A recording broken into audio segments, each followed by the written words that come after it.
Welcome to my channel. Today I am going to share an easy recipe for Gajar halwa, carrot halwa. First step is to wash the carrots, chop them up, put in a pressure cooker for at least 15 minutes. While that is cooking, I am going to make the ricotta cheese. We will need 7 cups of milk, 1 ounce of white vinegar. Once the milk has boiled, we will add vinegar and we will keep stirring. We will rinse this off and squeeze out any extra water in it. And then we will mash the carrots and follow the remaining steps. And we will be using the same ingredients. Keep watching. Thank you. Negative things about it or everything good about it. The person with tawakkul does two things. After the event, if you get something great out of it, you do not boast. You don't think you are better and superior to other people and show it off. Number two, if it looks bad to you, you are never pessimistic.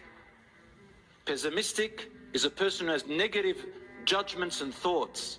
So this is going to happen. That's going to happen. This is bad. I'm a bad person. I am a failure. I cannot do it.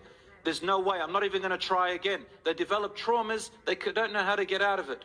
What is the solution to that, brothers and sisters? Tawakkul. It's like this. You have a problem in your life or you have a fear in your life.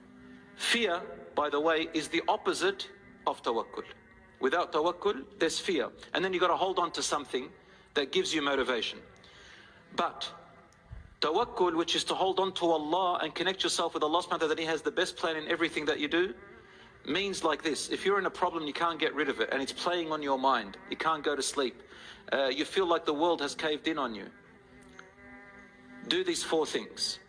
No, do these 3 things. I'm going to make it easier. Do these 3 things. Wallahi, it works, and I've seen it work with a lot of people. It works with myself as well. Number 1, you need to first and foremost truly and really identify clearly what is it that is disturbing you. What's your problem? Don't go into 5 or 10 different problems in your life. Don't branch them out. You just go to one by one. Just put it in one little bag.